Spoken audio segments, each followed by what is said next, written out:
Election मेरे ख्याल से तारीख के मुतनाज़ तरीन इलेक्शन करार पाए।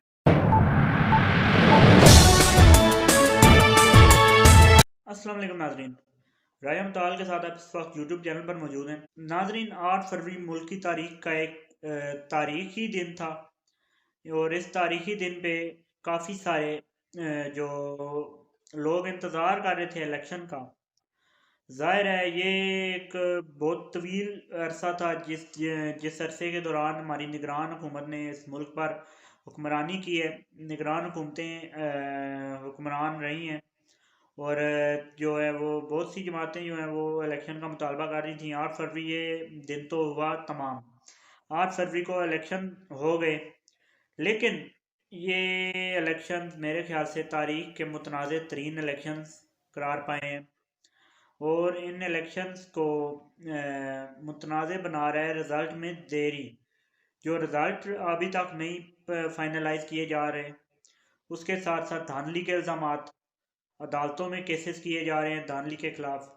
उसके साथ साथ एक पार्टी जो है जिसने आज़ाद हसीयत में अपना इलेक्शन लड़ा है, 190-95 सीटें उनको दी गई हैं या जीती है वो, लेकिन वो 170 सीटों का मुतालबा कर रहे हैं और 170 सीटों पर अपना जो है वो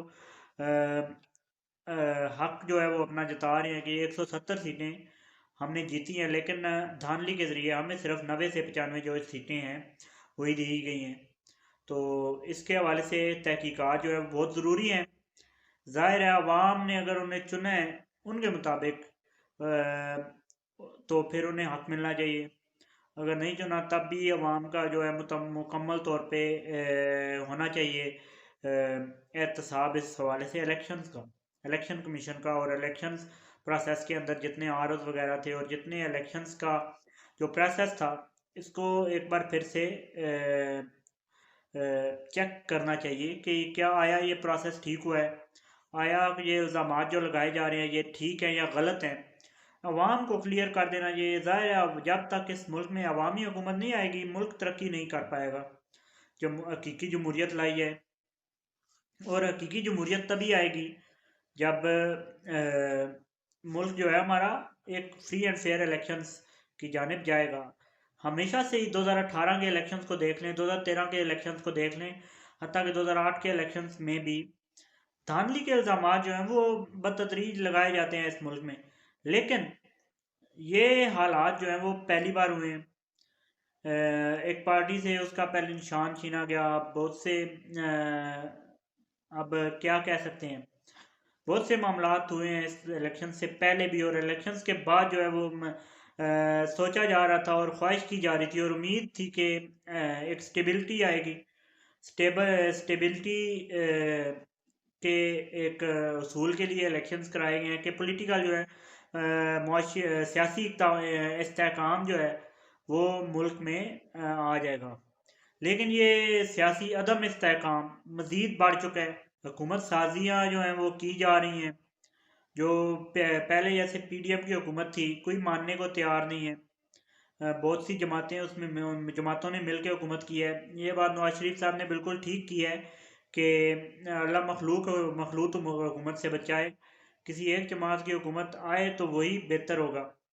किसी एक जमात की हुकूमत आती है तो फिर वो ज़ाहिर है उस पर ज़िम्मेदारी भी होती है। जब ये सारी जमातें बहुत सी जमातें मिलकर हुकूमत बना लेती हैं तो फिर मुश्किलात, कोई जमात भी मुल्क की जो हालात हैं उनका बोझ अपने सर लेने को तैयार नहीं होती। तो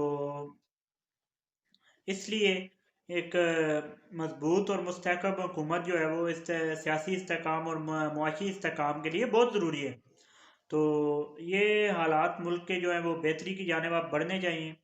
2024 में 21वीं सदी है, दुनिया भर में जो है वो इलेक्शंस का प्रोसेस चेंज हो चुका है। टेक्नोलॉजी ने जगह ले ली है। कहीं पर भी रिगिंग का जो है वो चांसेस बहुत कम हो गए हैं। यही पाकिस्तान जो है वो थर्ड वर्ल्ड कंट्री, अब थर्ड वर्ल्ड कंट्रीज़ जो हैं ये रह गए हैं जिनमें इस तरह के मामलात होते हैं। एक दूसरे पे रिगिंग के इल्ज़ामात लगाए जाते हैं, फिर जिसकी हुकूमत बनती है वो इलेक्शंस को फ्री एंड फेयर करने के इकदाम भी नहीं करता। ज़ाहिर है जब हुकूमत बन जाएगी, अभी धांधली के इल्ज़ाम लगाए जा रहे हैं तो हुकूमत बनेगी, किसी ना किसी की तो बननी है। तो फिर हुकूमत जो है वो जब बनने के बाद कुछ इकदाम ऐसे करने चाहिए कि जो रिगिंग है वो ना हो सके, और टेक्निकली टेक्नोलॉजी को इस्तेमाल करें। इलेक्ट्रॉनिक वोटिंग की तरफ जाना चाहिए अब पाकिस्तान को। तो इस इन इलेक्शंस पे फ़िलहाल इतना ही कहूँगा। तो उम्मीद है अब आगे बेहतरी जाए, और मैं जो है वो इलेक्शंस का जितना प्रोसेस है वो कंप्लीट, और एक नई हुकूमत पाकिस्तान को आके मुआशी और सियासी तौर पर इस्तेहकाम बख्शे। अब तक के लिए इतने ही। चैनल को सब्सक्राइब और वीडियो को लाइक कर दीजिए। अल्लाह हाफ़िज़।